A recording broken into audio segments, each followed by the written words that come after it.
Welcome to another episode of Ghosts and Stuff. I'm out here in Adams, Tennessee, Robertson County, where John Bell and his family were tormented by the Bell Witch.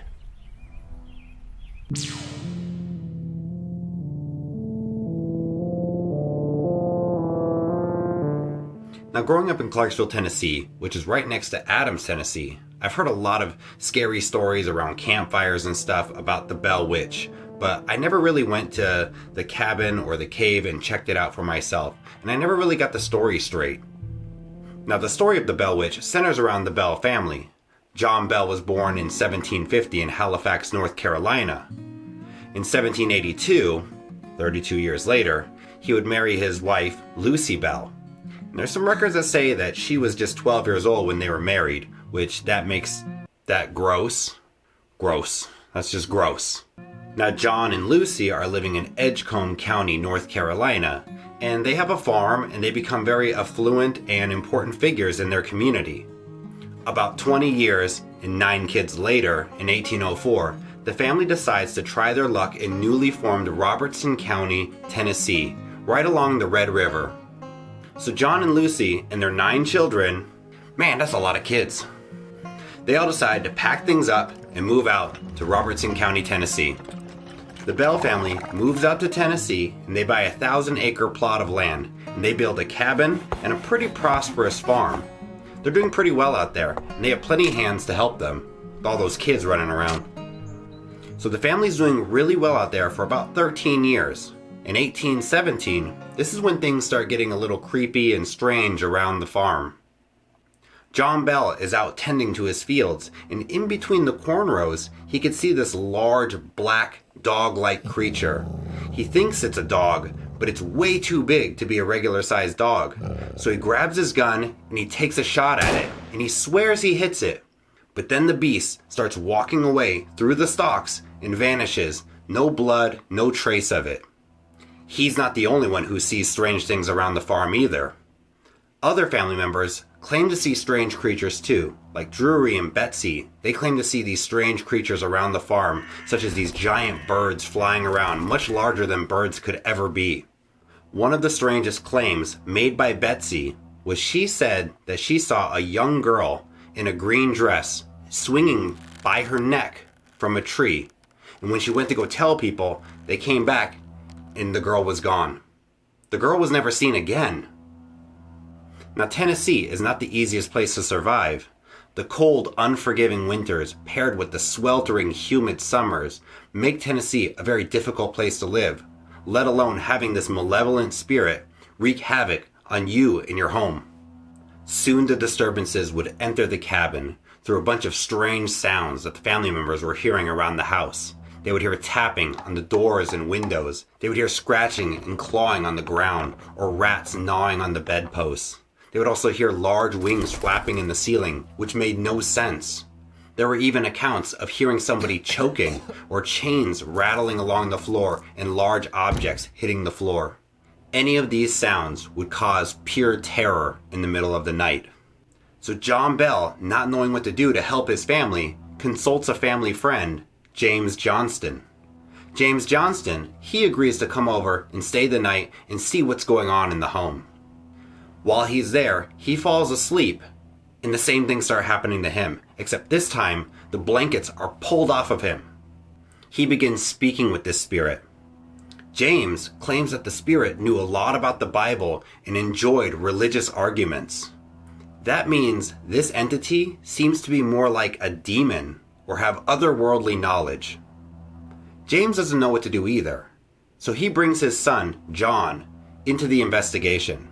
John comes up with a plan. He says, hey, let's ask it a question that there is no way anyone around here would know the answer to see if this thing really has knowledge of things that are not of this world. John asks the spirit what his step-grandmother in North Carolina would say to slaves. The spirit replied, "Hut-tut, what had happened now?" I don't know a North Carolina accent. He said the spirit said the phrase in the exact way his step-grandmother would say it. He's the only one who would know what and how his grandmother would say that, so I'm not sure how reliable and valid that test was. I guess we have to take his word for it. When simply making sounds around the cabin weren't enough for this spirit, it began to physically harm members of the family. The majority of the anger was aimed towards John Sr. and Betsy. Many of the kids were hit, pinched, scratched, and had their hair pulled. When investigators asked the spirit who it was, it replied, "I am a spirit. I was once very happy, but have been disturbed and made unhappy." But everything the spirit did wasn't aggressive and malevolent. It seems that Lucy and John Jr. were spared the physical torment and torture from the spirit. The spirit even cared for Lucy. It claimed that she was the most perfect woman living, and it even gave her grapes and hazelnuts when she was recovering from a sickness. They don't know where those hazelnuts and grapes came from. This entity really hated John Bell Sr. He grew increasingly ill. He even developed a twitch in his face and had trouble swallowing. The spirit would berate him and slap him after he recovered from seizures. It even had a name for him. It would call him Old Jack Bell when it was chastising and abusing him. All of this abuse would culminate in late 1820, when John Bell grew deathly ill and was bedridden. On December 20th, 1820, John Bell would succumb to his illness. What's strange is there was a vial of black liquid found next to his deathbed. Nobody in the family knew what that vial was. It was none of the medicines that he took. Local doctors took that black vial and studied it, and none of them could tell what was in it. Even at John's funeral, the family claims they heard the sound of the spirit's voice laughing and singing drinking songs while they were all mourning their loss. I guess the spirit finally got what it wanted. But the spirit wasn't done. Betsy was engaged to a man named Joshua Gardner. And remember when I said the spirit really didn't like Betsy either? Well, it didn't like that she was engaged to this man, Joshua Gardner. Anytime they would go out, the spirit was present too and would continually harass them. Eventually, the pressure became too much for Betsy, and she broke off the engagement in the spring of 1821. After this, the entity told Lucy that it would leave and come back in 7 years. The entity did return in 1828, but spent most of its energy on John Jr. But it wasn't malevolent or abusive to him. It talked with him. It told him things about the origin of life, civilizations, Christianity, and spiritual revivals in the country. It even predicted events that would take place, such as the Civil War, but it got a lot of details wrong too. I don't know how much stock you can take in a malevolent spirit and what it might know about the future.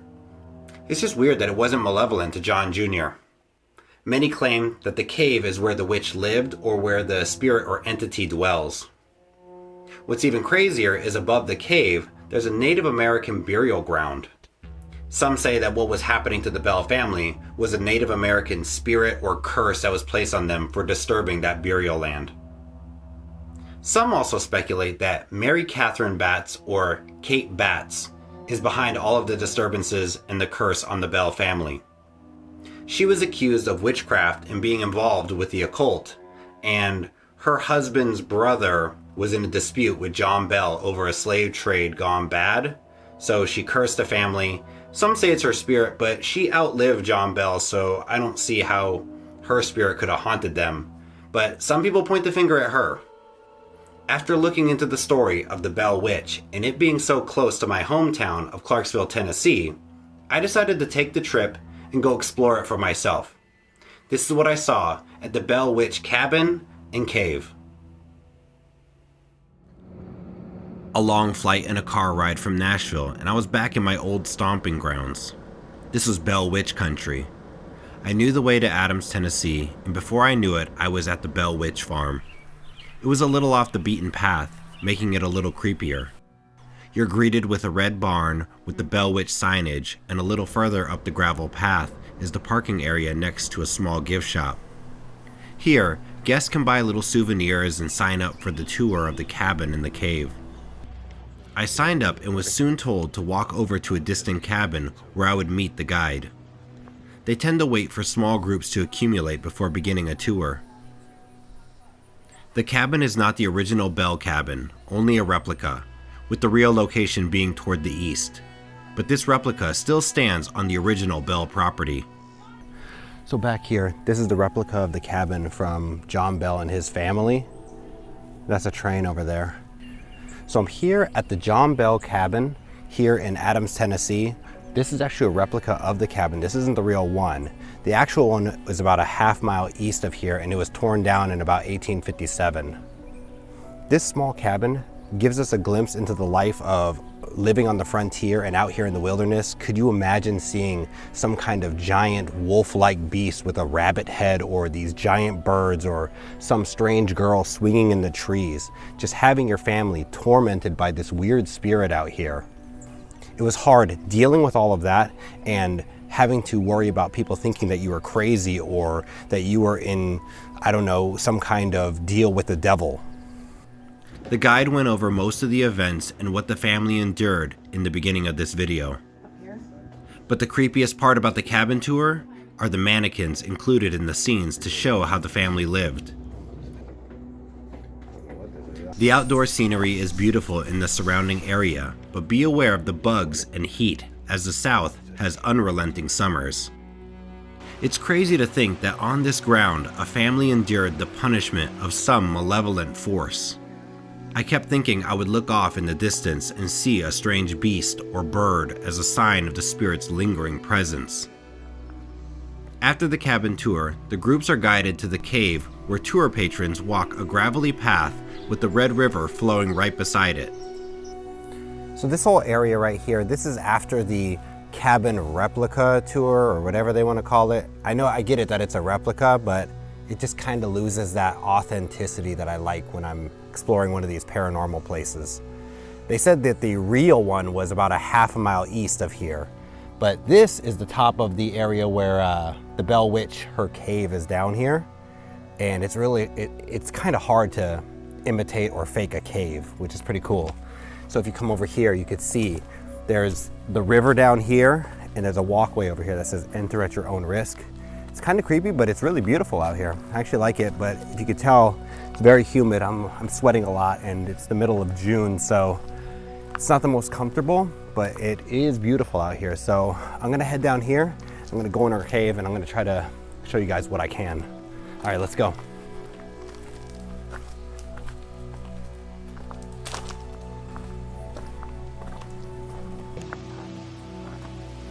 The entrance to the cave seems like a portal from the serene nature to the dark underbelly of the Bell Witch estate. The cave was by far the most interesting and eerie part of the visit. There is no natural light, only strings of light to guide you through the tight, dark, damp cavern.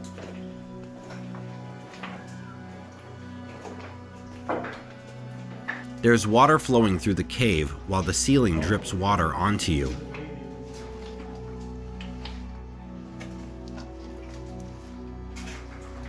Hopefully, the spiders within the cave are the only occupants rather than the piece of folklore that surrounds this abyss.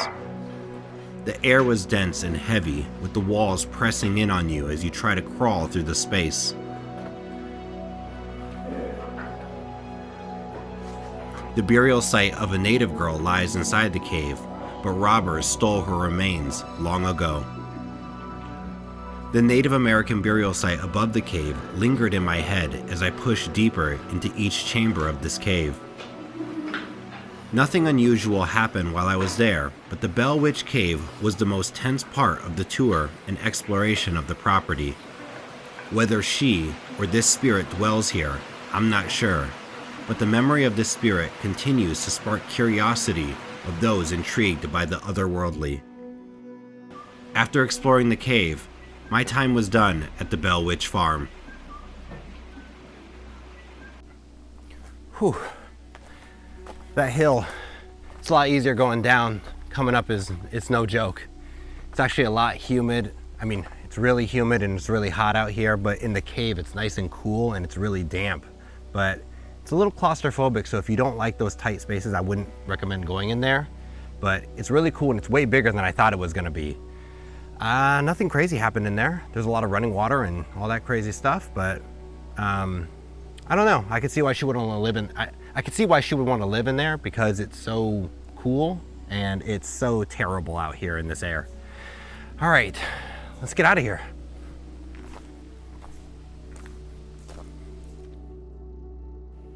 Tennessee tends to be characterized by Southern hospitality and charm, but deep in the wilderness and frontier lies a darker past. The Bell Witch is a large part of Southern folklore and shows the dangers of spirits that dwell in the South. Do you think that the Bell Witch was a native spirit protecting its land, or a malevolent spirit from that cave protecting its area from settlers that got too close? Let me know your thoughts about the Bell Witch and what you think was attacking this family in Robertson County, Tennessee. Thank you all for watching the video. If you liked it, hit the like and subscribe. If you didn't, thank you so much for watching this long. If you're ever in the Adams, Tennessee area, go check out the cabin and the cave and explore the whole area, but leave it how you found it. You don't want to take a chance of attaching the spirit of the Bell Witch to you and taking that home with you. This has been the Bell Witch on Ghosts and Stuff. Bye.